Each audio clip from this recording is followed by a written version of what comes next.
In the last session, we ended with this concept of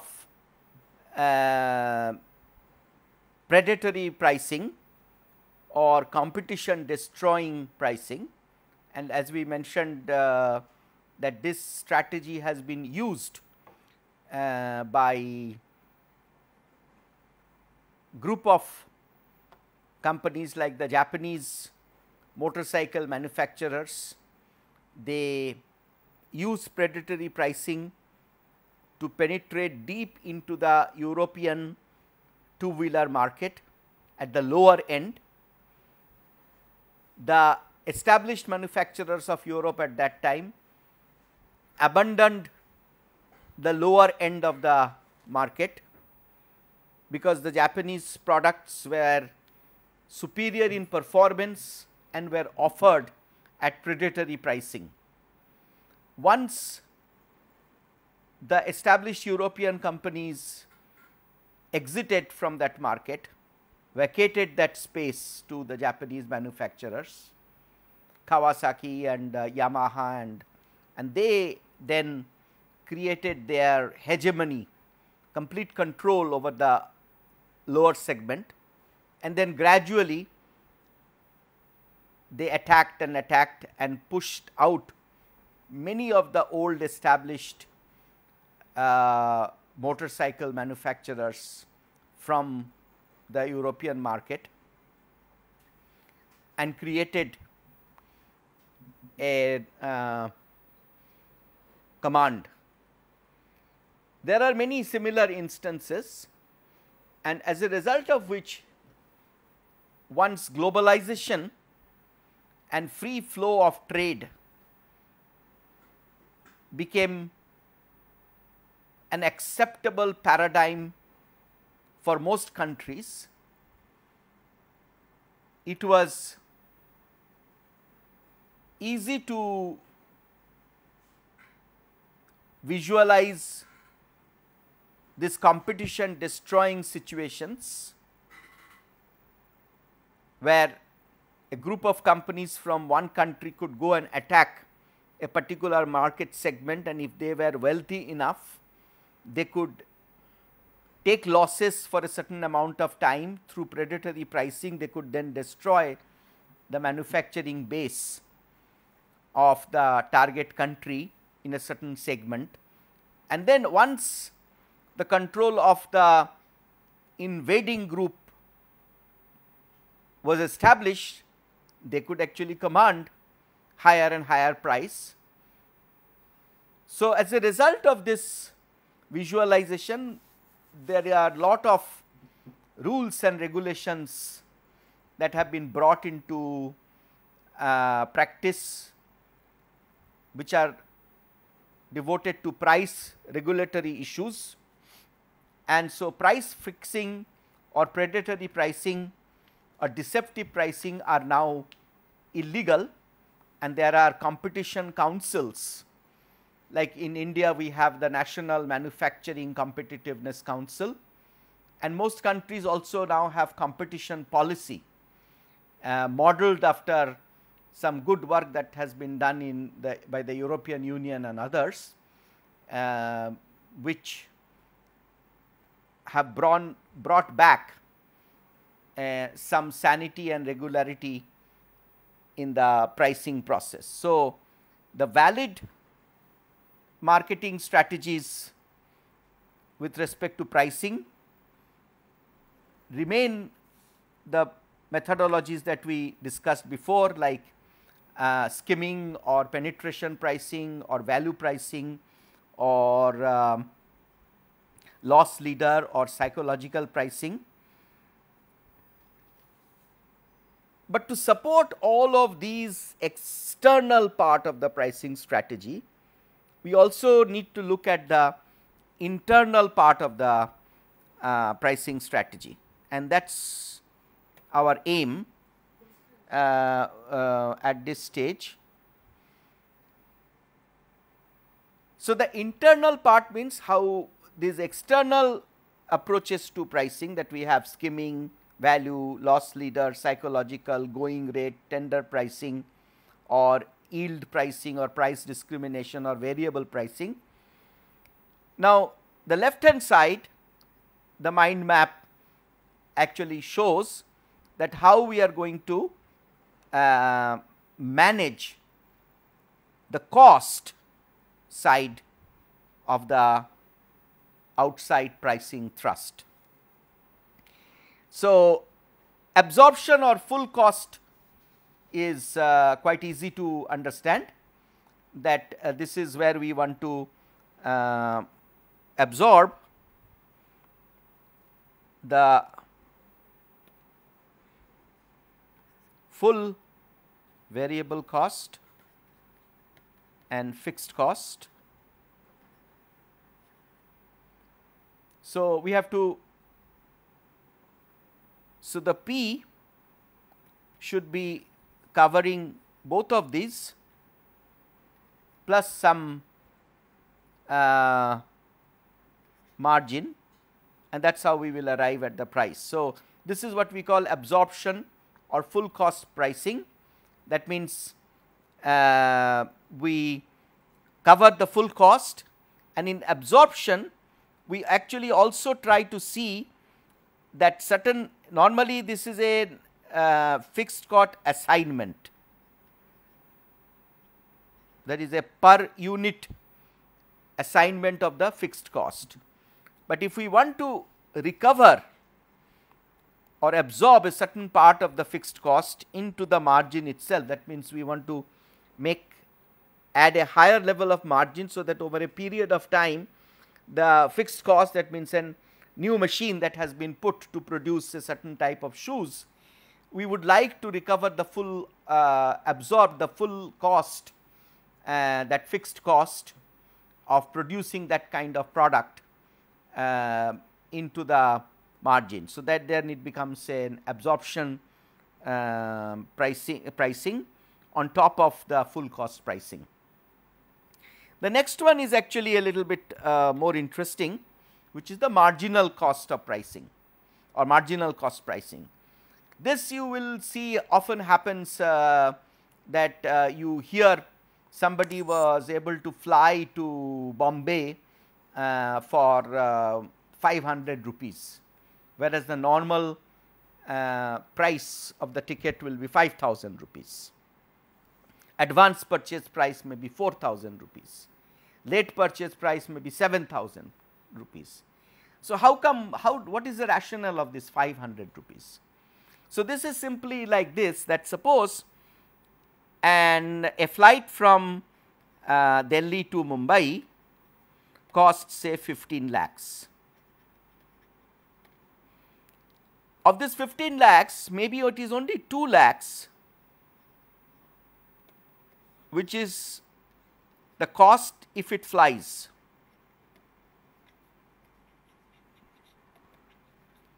The rest of it, that means 13 lakhs, is almost, you can say, like that will be, that cost will be there, you will be incurring that cost, which could be the parking fee at the airport, which could be the interest and depreciation cost of the aircraft, and so on and so forth. So, there is high investment based operations like an airline service or like a hotel. This part is very large. So, suppose the aircraft has 200 seats. So, what you would normally like to get is 15 lakhs divided by 200 seats. So, you would like to get an average price of 7,500 rupees per passenger.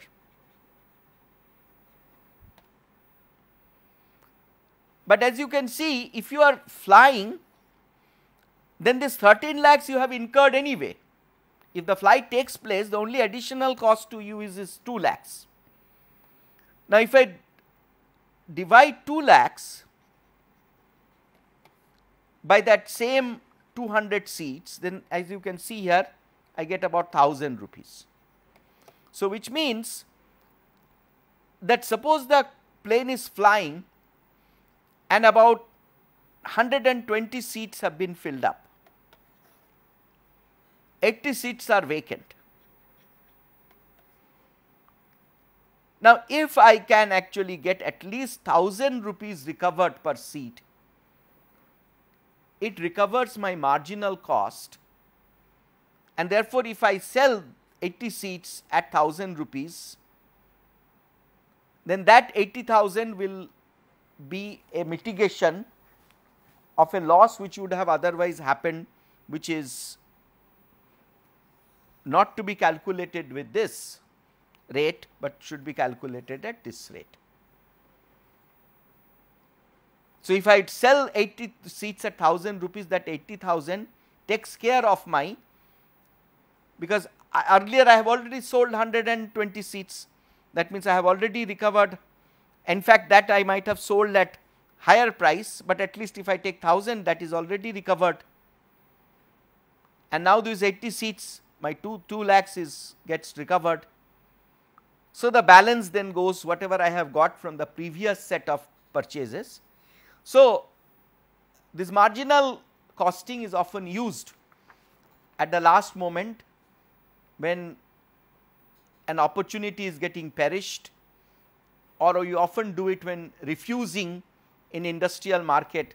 If it comes to a bidding process, that comes to a stage that where the customer says that, look, I can give you 200,000 order for 200,000 pieces of packets of tea for this Air India's long term rate contract, but I will only pay you 10 rupees, even though we have agreed to 30 rupees per packet, but this for this additional amount I am now going to pay 10 rupees. Or it could even be that if you have an excess stock, you could go and say, I have a stock clearance offered to you. So, these things happen in consumer market, particularly in the service market, where variable pricing, because this last moment seats being sold at 1000 rupees, or every month there is a lottery and certain number of seats are sold at 1000 rupees, while normally people will be paying 7500 rupees and higher,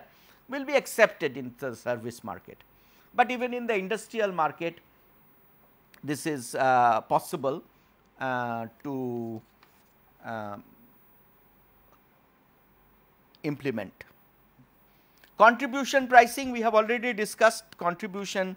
If you remember from our previous discussion, that contribution is equal to selling price minus the variable direct costs. So, if you use this formula, then you can actually you can see your selling price is equal to the contribution that you aim targeting plus the variable cost will give you this definitely is related to the break even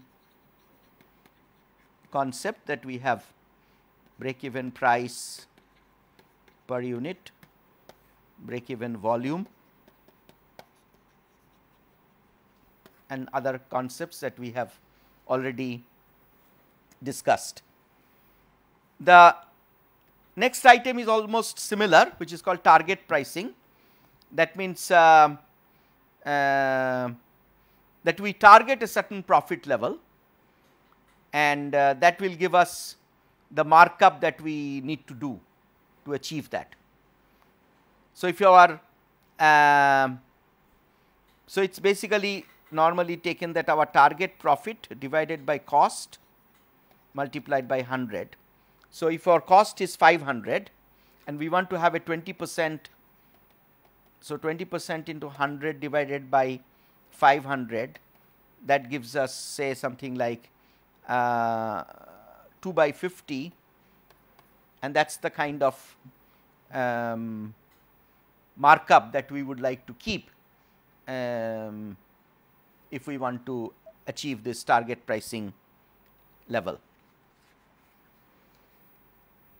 The Total cost pricing is we take the average cost, that means we take total cost,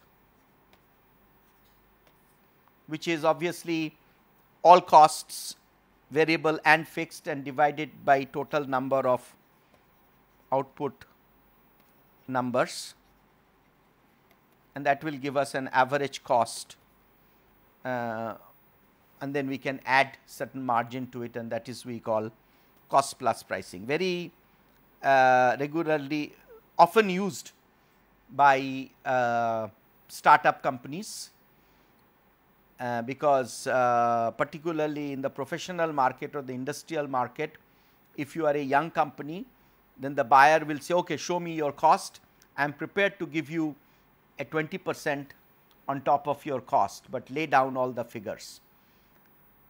And not only for the startup companies or a new entrant, for regular suppliers to automotive companies, for example, they are called tier 1 suppliers. That means most automotive companies have 2 or maximum 3 suppliers for critical parts. So, their entire year's requirement, they will be saying that, okay, I am going to give all my business to you 2 companies, and let us negotiate a long term price. And that kind of negotiation is often based on sharing true information about cost and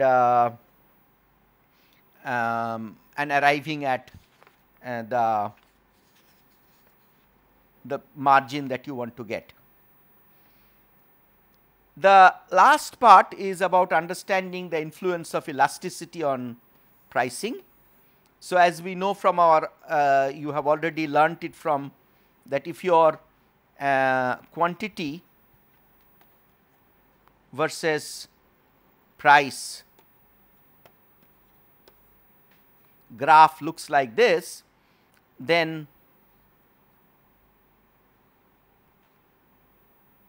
for a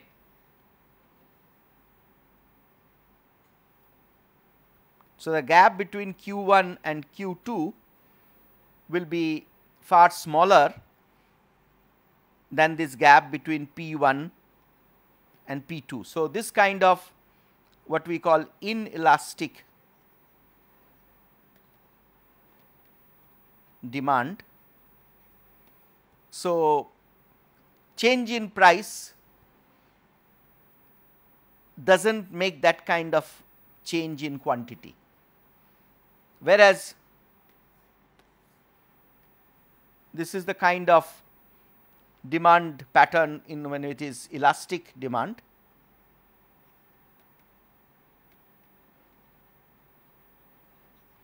So, quantity, price. So, as you can see, if this is P1 and this is P2, then the difference can be this difference, P1 and P2 can create a much bigger difference between Q1 and Q2. So, this is another, sometimes you may, it is not always true therefore, that if you offer a price reduction in the market, you will have a volume increase. So, when you use the principles of penetrating pricing or skimming oriented pricing, these are some important considerations for you, that whether your market has the characteristics of inelastic demand or elastic demand. So, for example, in perfumes,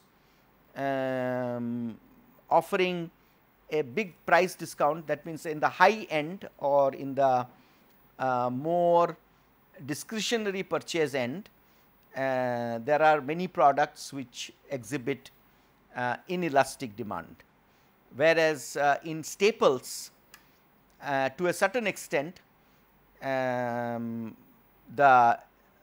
this elastic demand price reduction. So, that is why often you will see soaps are being sold, buy 2 get 1 free sort of thing, because there we will that sort of price reduction, customer will say, oh, this is a good deal, and the demand will increase. So, instead of buying 2 soaps, or might be the person actually came with a demand of 1 soap, but will now go with 3 soaps.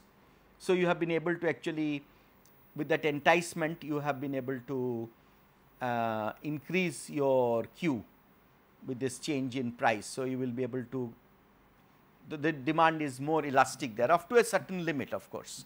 I mean, if you go beyond that, if you say, okay, can I persuade you to buy 10 soaps, then this scheme might not operate. So, within certain limitations, so elasticity is often a little contextual, depends on the kind of product, that the demand pattern. So, in industrial market, often certain low cost consumables in the production process can be to some extent can have elastic demand, can by price reduction one can push the volume. But for many other parts, if it is like a high value spares, then just by the price reduction makes no sense, because it will be purchased based on the usage and based on the depreciation in the machine and requirement of the part. So, in a way that is an inelastic sort of demand.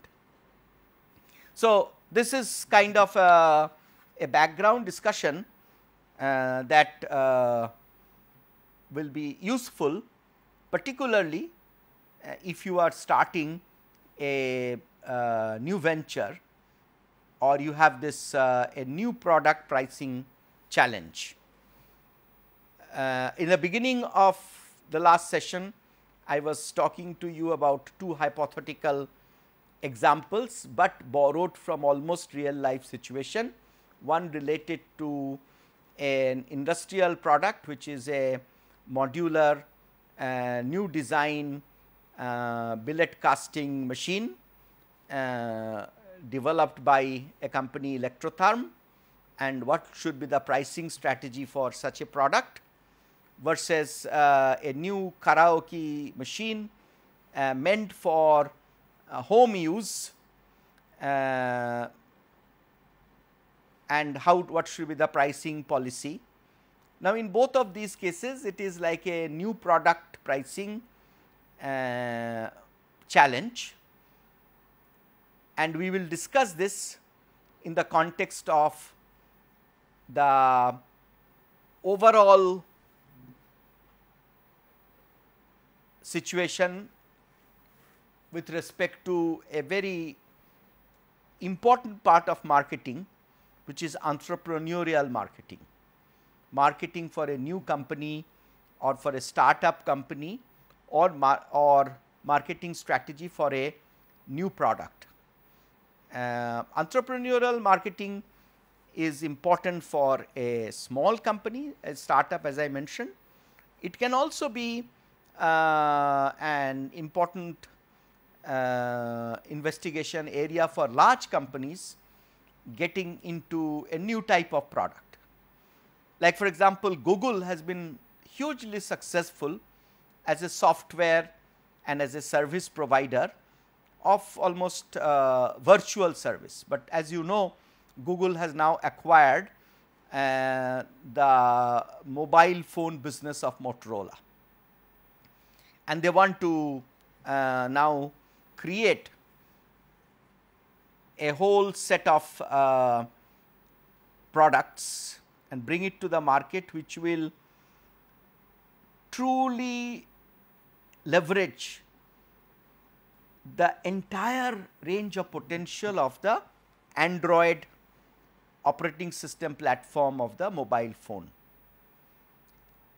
Now, the pricing strategy here is quite an intricate challenge, because on one hand, Google has been extremely successful with their Android platform, because companies like HTC or Samsung, they use the Android platform, and they have brought the Android platform to this stage by spawning, by encouraging a large number of developers of free source software or software that are downloadable from the Android market website. And all these have happened because those companies like HTC or Samsung never felt threatened by Google, because they considered Google as a facilitator or as a technology platform supplier. Now, the same technology platform supplier, if they now start making phones which will compete in the marketplace with HTC or with Samsung's smartphones, then they might feel the pressure and may want to therefore create an alternative scenario. So, they might now move into Microsoft's court with the new Microsoft operating system, for which actually only Nokia may be the real big buyer. So, it can change the market. So, how should Google handle this new hardware business? What should be the pricing strategy for the Google Motorola new range of phones? How they should create a non-threatening situation for the big buyers of the other side of Google's business, which is their core business of software and services, will be an interesting challenge. So, this is a new product price setting challenge, new product marketing strategy problem. So, we will see that how we can take some of our concepts that we discussed so far and apply it to the entrepreneurial marketing situation. So, the entrepreneurial marketing plan is the same as a normal marketing plan. That means, it has to explain the process of creating and delivering the needed desired goods and services to customers that solve their problems. But in entrepreneurial marketing,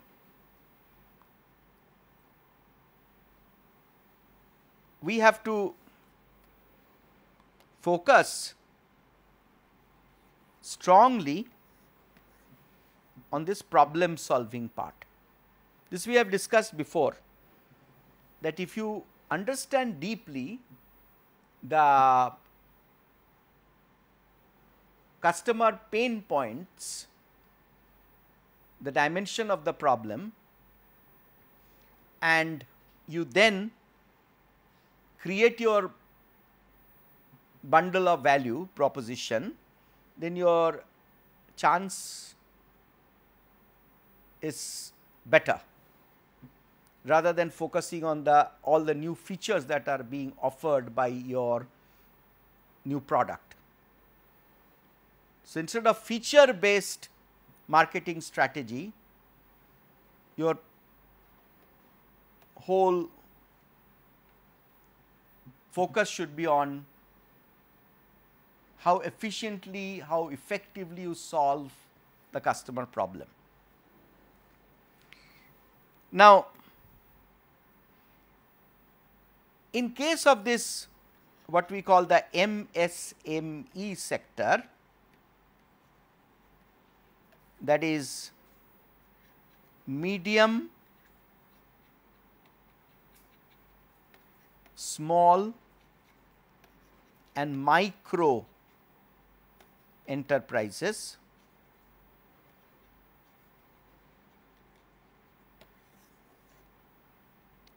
for this sector, a new product or a new service marketing plan offers some special challenges.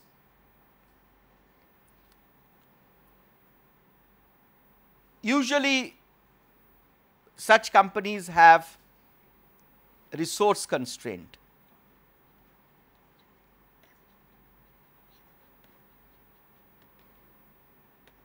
So the marketing plan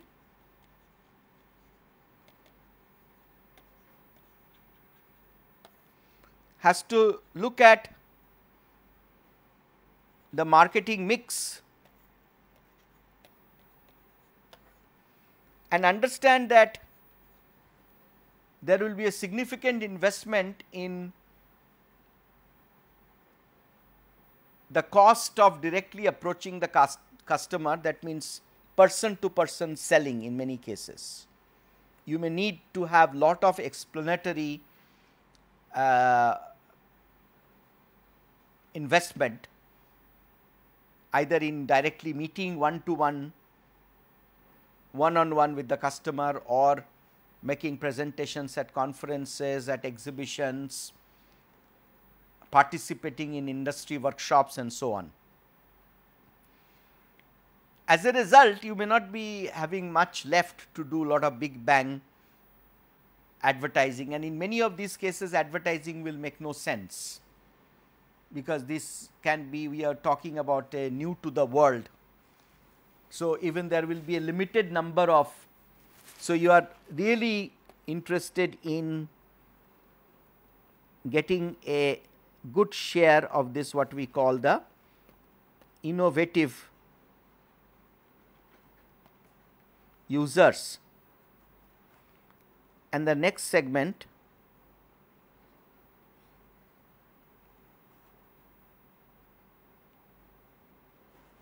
the early users.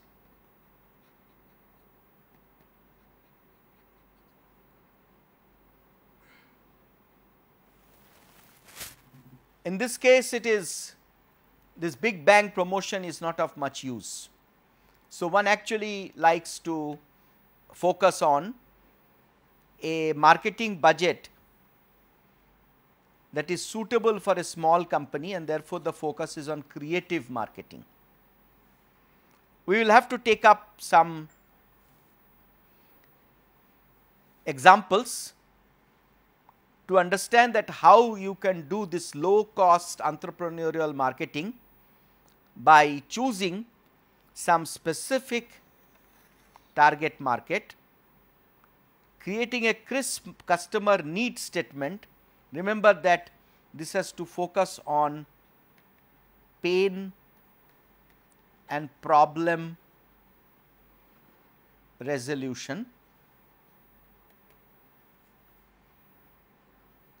and build a marketing mix around the advantageous solution that you offer to fulfill that need. Because you are looking into this part and this part of the market, if I draw it a little bigger,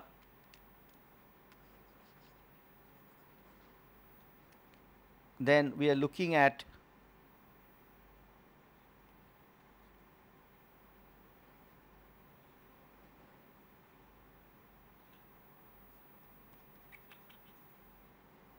there is this chasm. So we are looking at the innovative users,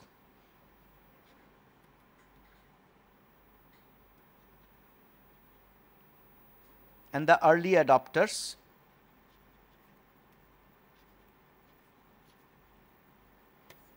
So here your whole focus will be to create some what we call marquee customers or iconic customers or reference building customers.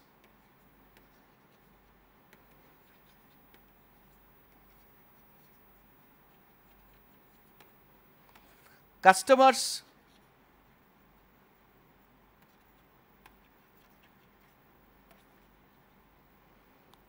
who can help your advocacy plan.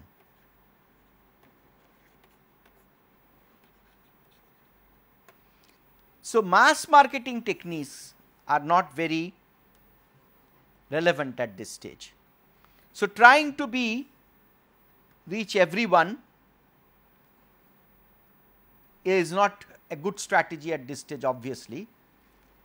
So, based on your unique value bundle, which is derived from a unique understanding of customer problem,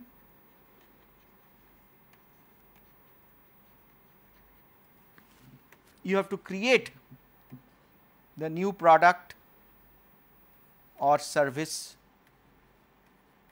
marketing plan.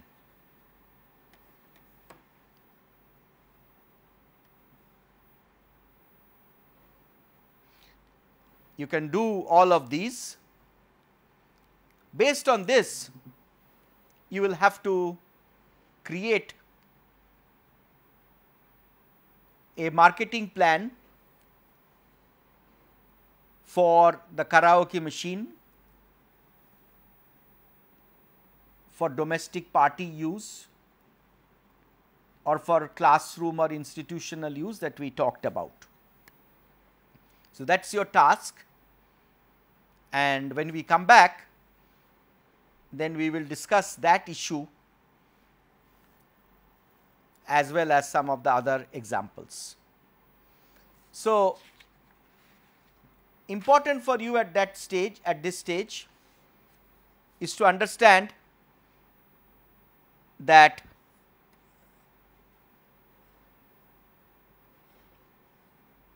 how to get these first two segments, the innovative user IU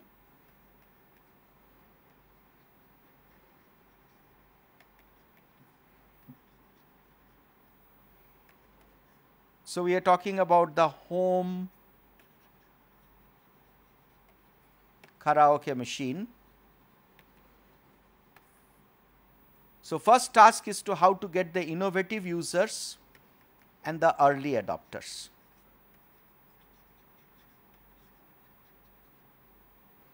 And how to go from there to win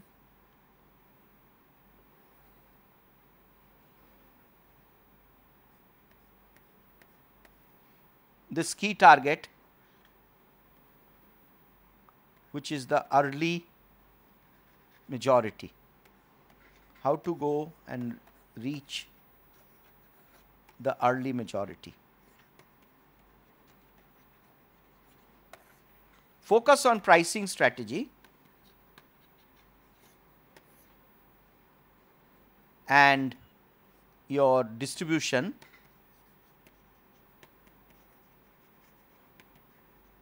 There is a place usually, and your promotion.